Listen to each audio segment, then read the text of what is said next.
भय की पूर्ण निवृत्ति कहाँ होती है? बिल्कुल भय न रहे, ये पूर्ण समाधि में होती है। तो समाधि पूर्ण रूप से लगती है तो भय नहीं रहता। उस समाधि की परिपक्वता करनी चाहिए। वो समाधि का असर विवेक में ढल जाएगा तो सब समय निर्भयता रहेगी। शरीर मुर्दा है, गीला गीला, रक्त, सेव, पसीना सब से लथपथ मुर्दा है। इसके नाम रूप की पोल पट्टी यही है। कूड़े कचड़े हमारे नाम और रूप कूड़े कचड़े के आश्रित हैं। विलास नाम इसका आकार जो रूप है, इसका आधार क्या है? ये लिबलिबा शरीर, मिट्टी पेशाब का गीला पिंड इतना तुच्छ है। अखंड हो, शुद्ध हो, चेतन हो, निर्मल हो, ये भाव समाधि में ही इसका साक्षात्कार होता है, पूरी दृढ़ता होती है। बहुत पुल्ल पुल्ल करने लगते हैं, ऐसा कुछ नहीं। तो इस साहब ने क्या कहा, पिंडे हो कि जाए। तो कबीर साहब ने कहा तुम अपने स्वरूप में स्थित हो, मैंने तुम्हें बता दिया। तो शिष्य घबरा गया, कहा महाराज हम तो स्वरूप स्थित इत्यादि कुछ नहीं जानते। आप मरोरी जात हो, मैं सोत लियो जगाए। मैं सो रहा था दुनियादारी में, आपने जगा लिया। तो अब आप हाथ झटक करके जा रहे हैं, ये तुम जानो। महाराज मैं तो कुछ नहीं जानता हूं। कबीर साहब ने कहा कानी कबीर पुकार की पिंडे हो की जाए। इसी शरीर में निष्काम होकर के स्वरूप में स्थित हो जाओ, नहीं तो भटक जाओ। जाको तो गुरु कहता, कबीर कहता, वो कहां है? ये तेरा स्वरूप ही गुरु है, कबीर है। अपने को समझ। श्री पूर्ण साहब ने टीका की। तो आयर न बनो। गुरु पूरा समाज गुरु है, ये संत समाज गुरु है। सदैव समझो हम गुरु के पास हैं। देह तो छूटने वाली चीज है। अभी तो हमारा शरीर जाता है आता है, एक दिन जाएगा, कभी नहीं आएगा। रोरे मनवा दिन की तस्वीर कौन रहता यहां पर?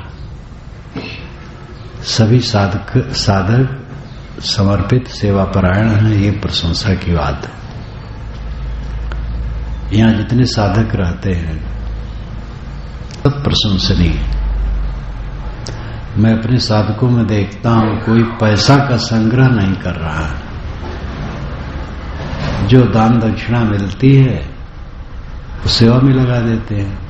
कई लोगों को मैं कहता हूं भाई देखो अपने पास कुछ रखो। हमारे पास संयोग भी नहीं पड़ता है, लगाना होता है तो यहाँ के अध्यक्ष, कोषाध्यक्ष, मंत्री जो कोई होते हैं उनसे कहते हैं साहब भंडारा करना है। मैं तो जानता भी नहीं कब भंडारा किसका होता है। जब भंडारे का भोजन मेरे सामने आता है तो पता लगता है किसी का भंडारा है। भंडारे का भोजन थोड़ा अलग होता है, खीर हो गई, हलवा हो गया और कुछ हो गया। तब जब ये मेरे सामने आता है तो मैं अपने साथी से पूछता हूं भाई ये किसका भंडारा है? तो कभी कभी वो भी नहीं जानते। तब मुझे तो पता नहीं लगता है ये लोग कब खर्च कर देते हैं। जब पता पाता हूं तो किसी किसी से कहता हूं कुछ अपने पास रखा करो। अपने पास रख करके क्या करूंगा, है काम वर्ग। पूरे समाज में हमारा कोई साधु पैसिक संग्रह नहीं रख रहा। सब आज्ञाकारी है, सब सेवा परायण है, सब श्रमशील है, सब समर्पित है। 4 महीने के बाद भी जब आता हूं तो ये नहीं सुनता हूं कि 2 साधकों में विवाद हुआ है। अभी तो आया तो 58 दिन के बाद शायद आया था, 48 दिन के बाद। तो एक साधक से पूछा ये सब कुछ कभी किसी से नहीं, कभी कभी 4 महीने के बाद भी आना होता रहा। अब ये माघ मेले में हमारा कर लिए हैं 3 वर्षों से, तब से थोड़ा खंड हो जाता है। नहीं तो वैसे छत्तीसगढ़ जाता तो 70 दिन वो 48 दिन ये तो पूरा 100 दिन के बाद 4 महीना हो जाता। लेकिन ऐसे समय में भी आया तो पूछा तो कहे कभी किसी से कोई खटपट नहीं, कोई विवाद नहीं। विवाद में सुनता नहीं हूं, देखता नहीं हूं, ये बहुत बढ़िया बात है। यही मैं चाहता हूं। जीवन मुक्त स्थिति में पहुंचना सब साधक का काम है। जितना जो पहुंच पावे पूरा पहुंचना चाहिए, लेकिन न्यूनतम जो स्थिति है वो बनी रहे, उसमें क्षमा नहीं होगी। जैसे परहेज, कुसंग से परहेज। यहाँ के साधु किसी घर बैठने नहीं जाते, किसी घर घूमने नहीं जाते। यहाँ से आश्रम में गए, कोई काम हुआ आ गए, घूमना होता अपने परिसर में घूमते, या सड़क में कभी कोई घूम लिया, नहीं तो अपने परिसर में ही काफी जगह है। आम किसी के यहाँ प्राय लगता ही नहीं। तो किसी के घर बैठने नहीं जाते हमारे साधु, और आपस में विवाद नहीं करते, अपने पास संग्रह नहीं रखते, सेवा परायण है, कोई आलसी नहीं दिखाई देता है, सब श्रमशील है और सब समर्पित भाव वाले हैं। बहुत बड़ी बात है। यही सच्ची साधना है। जिस ढंग से साधक सब चल रहे हैं ऐसे चलते रहना। मैंने कहा कि जीवन मुक्त स्थिति तक पहुंचना सबका उद्देश्य, सब पहुंचे। तो ऊपर का है, नीचे वाला है स्त्री से परहेज। स्त्री जहां कहीं सेवा भाव में, जैसे गृहस्थियां गए, हम लोग कार्यक्रमों में गए, वहां स्त्रियां होती हैं घरों में, वहां भोजन बनाना पड़ता है, तो विवेक से अपना काम कर ले। किसी स्त्री से घुल मिल के बात न करें, स्त्री से परहेज। और आपस में सुंदर बर्ताव, कोई किसी से कट व्यवहार न करे, मीठा वचन बोले, विनम्र रहे। बड़ी उम्र के हैं, पहले के साधु हैं, बड़े पद में हैं, तो भी वो अपना ये अहंकार न रखें। जैसे सब है तैसे हम हैं। छोटी उम्र के हैं, आज आए हैं, वो हीन भावना में न रहे। छोटे नहीं, लेकिन अहंकार वो भी न करे, सब विनम्र रहे। विनम्रता पूर्वक एक दूसरे के साथ व्यवहार करें। जो मैं चाहता हूं वो सब इन साधुओं में है। ये खुशी है और ये मैं निरंतर देखता हूं। ये सब बातें बनी रहना चाहिए। मेरा आना जाना तो शरीर जब तक है आना जाना रहेगा ही। शरीर नहीं रहेगा, आना जाना खत्म। शरीर कहीं ज्यादा दिन रह जाए, बुढ़ा जाए, न चल फिर पावे, वो बात अलग है। लेकिन जब तक चलता फिरता है तो आना जाना होना ही चाहिए। इसलिए कोई साधक अपने मन में एक कायरता न रखें कि गुरुजी तो 3 महीने के लिए गए, 2.5 महीने के लिए गए, अब क्या होगा। ऐसा मन में कायर न बने। सब संत गुरु हैं, रोज 2-2 घंटे सुबह शाम बैठने का नियम है। 1 घंटा ध्यान, 1 घंटा प्रवचन। इस समय शाम को 1.5 घंटा पाठ, प्रवचन इत्यादि, और आधा घंटा ध्यान। तो इस प्रकार 4 घंटे, 24 घंटे में 4 घंटे सबको बैठने की जो बात है, कम नहीं, बहुत है। और बाकी समय में भी जब सेवा से फुर्सत हो, बकवास कोई न करे, आपस में बैठ के व्यर्थ बात न करें, स्वाध्याय करें, चिंतन करें, ध्यान करें, पूरे समय का दोहन करें। उसके लिए मैं स्वयं प्रमाण हूं। मैं गुरुजी की शरण में आया तो पहले तो गुरुजी की सेवा में लगा, सेवा में ही कमर कस के दौड़ता रहता था, साथ साथ स्वाध्याय चिंतन ध्यान भी करता रहा। फिर सामाजिक सेवा में भी जब लगना हो लगो, भंडार बनाऊं, आजकल भंडार तो थोड़े लोग बनाना रहता है। भ्रमण में पहले भंडार सैकड़ों लोगों को बनाना पड़ता था। अब तो हम कार्यक्रम में रहते हैं तो अपने 10, 15, 20 का भोजन बना लिया जाता है, बस भगत लोग अलग बनाते हैं। पहले सब एक साथ बनता था, तो भंडार बनाता था, समाज का प्रबंध देखता था, लिखता पढ़ता, लिखना पढ़ना शुरू हुआ, लिखना पढ़ने लगा, लिखना पढ़ना बोलना, समाज का प्रबंध देखना, निरंतर अपने को श्रमशील रखा। लेकिन इसी में इतना लिख डाला, अपना काम, व्यक्तिगत काम भी करता रहा। फिर मेरे लिए अलग से कुछ समय तो नहीं रहा। 24 घंटे में 1 घंटा मेरे लिए प्रकृति ने बढ़ा नहीं सकती।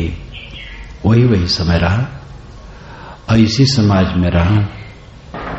जब कोई पूछते हैं, गोवा वाले सज्जन ने कहा कि महाराज कहीं और कोई ऐसा है जहां हमें बतावें?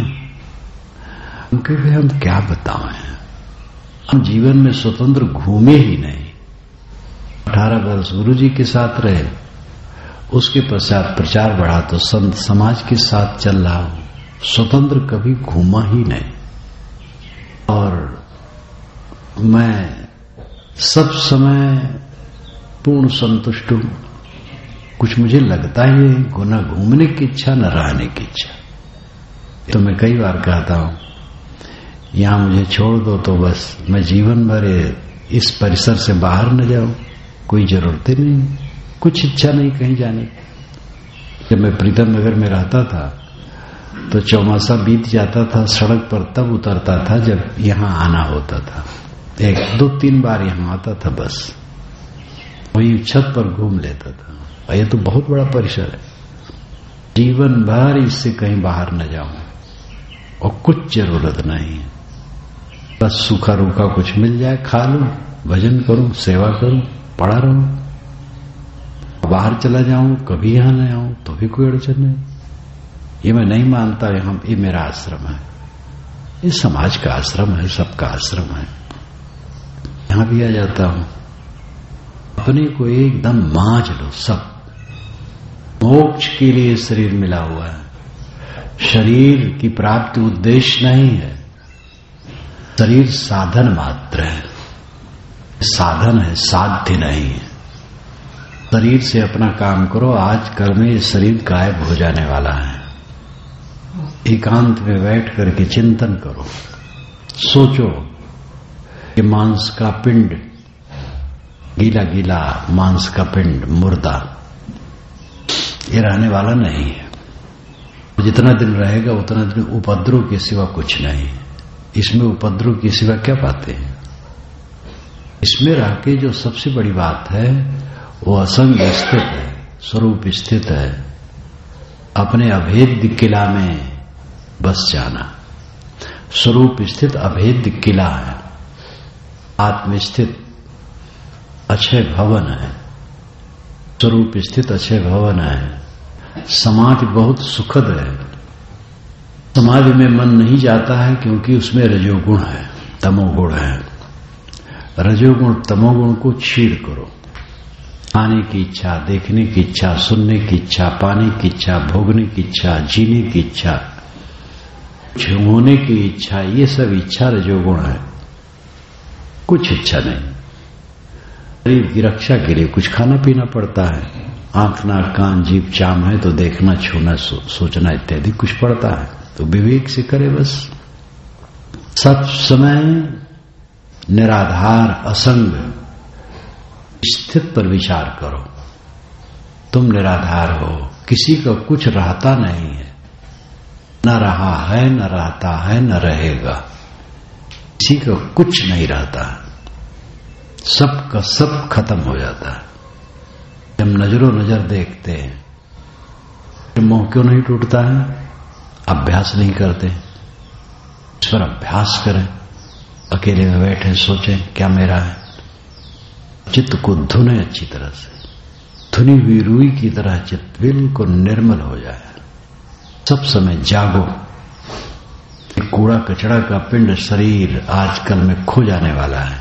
सारा घमंड बेकार, नाम रूप आश्रम गोत्र कुल कितना तुच्छ।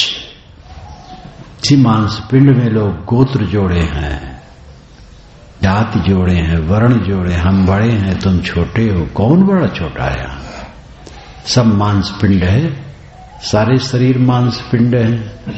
उसमें कौन को ब्राह्मण को शूद्रा? साहब ने कहा को ब्राह्मण को शूद्रा।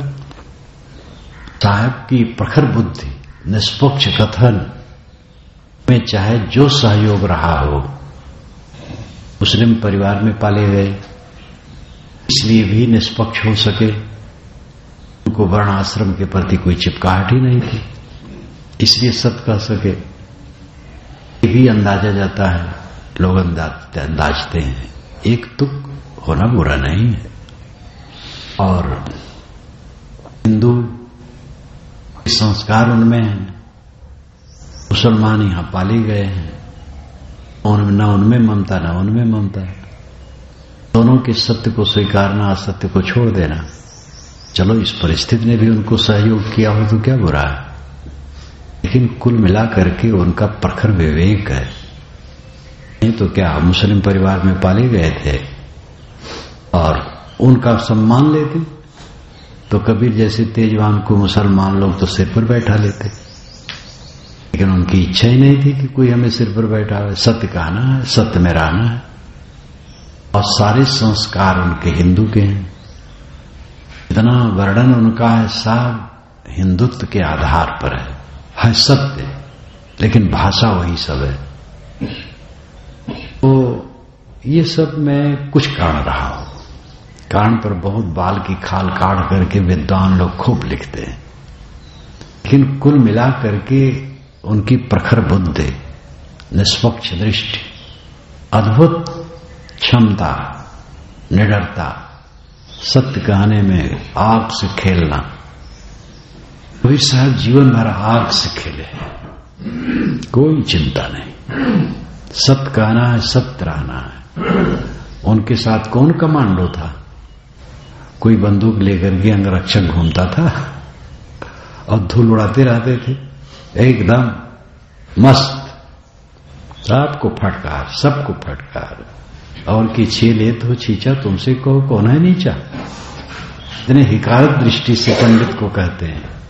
और कि छे ले तो छींचा, और जो छू ले तुम्हें तो छींचा मारते हो, पानी छिड़कते हो। ओम पवित्र पवित्रो वा सर्वावस्थांगतो अभिवाय स्मृत पुंडरीकाक्षम भाभ्यंतर शुचि ही। साहब कहते तुमसे कौन नीचे? अब ये कहना तुमसे कौन नीचे है ब्राह्मण, तुमसे कौन दूसरा नीचे है, कोई मामूली बात है। लेकिन वो निडर, कोई क्या करेगा, शरीर को मार दे, 2 बार मरना, एक बार मरना है, तो सब कामना छोड़ देता है और निर्भय हो जाता है। सकामी आदमी निर्भय नहीं हो सकता है, अहंकारी भी निर्भय नहीं हो सकता है, निर्मानी निर्भय होता है। अद्भुत शक्ति कबीर की, अपार शक्ति। इसीलिए जो उनके सारे विचारों को नहीं मान पाते वो भी कहते कबीर संत शिरोमणि।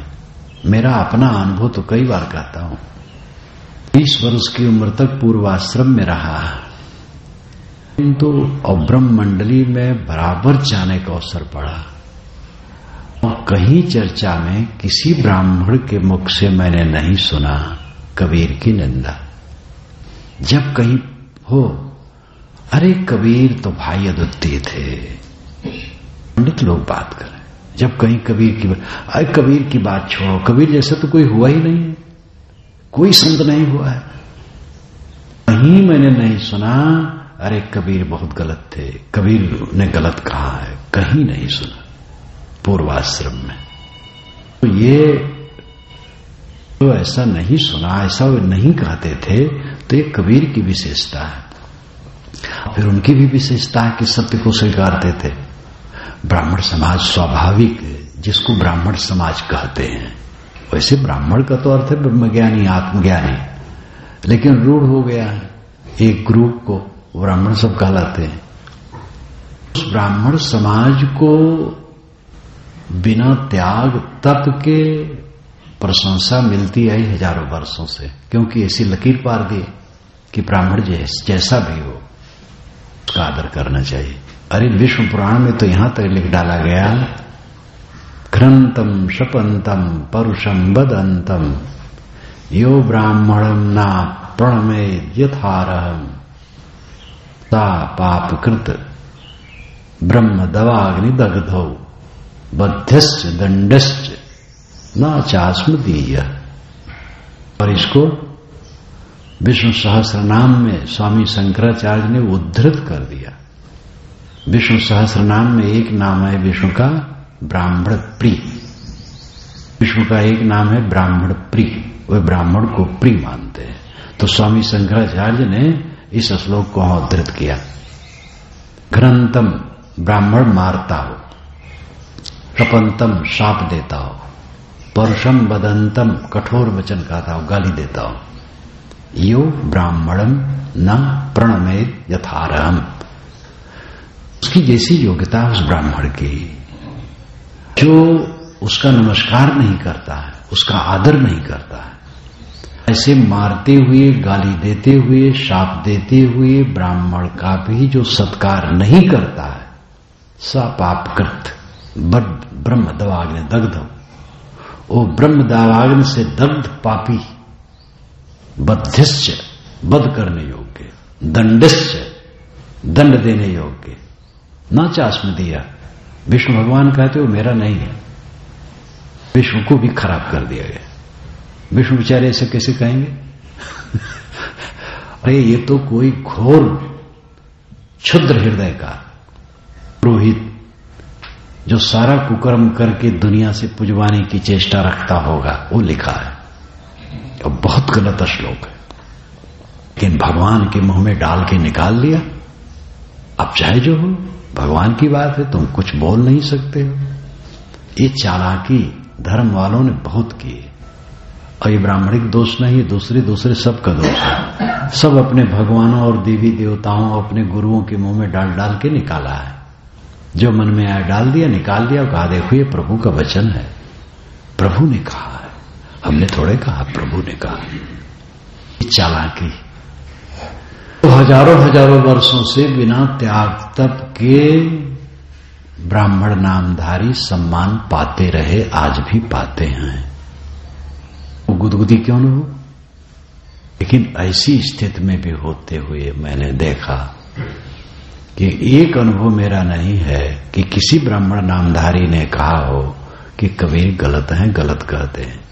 जब बात आई तो लोग मगन हो गए, अरे कबीर की बात छोड़ो, कबीर जैसा संत तो कोई हुआ ही नहीं, ऐसा क्यों सब कहते हैं।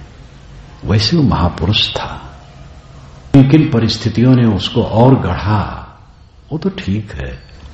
सबका व्यक्तित्व निखरता है परिस्थितियों में, परंतु उसी परिस्थिति में चल करके कितने लोग चूर हो जाते हैं। गंगोत्री से पत्थर टूट करके चलते हैं धारा में, गंगा की जो मजबूत पत्थर होते हैं वो टकराते टकराते चिकने हो जाते हैं, और जो कच्चे होते हैं चूर होकर के रेत हो जाते हैं। तो कबीर रेत नहीं हुए, चिकने पत्थर भी नहीं हो, तो हीरा घन से भी नहीं टूटता है। हीरे की अनेक पहल, सब अपने में ज्योतिर्मय। ये डॉक्टर संपूर्णानंद ने कबीर के विषय में लिखा। ऐसा अद्भुत कबीर, ऐसे कबीर की छाया मिली है। हम लोगों को किस चीज का डर है? क्या चाहिए? कबीर की याद करते ही रोम रोम प्रफुल्लित हो जाता है।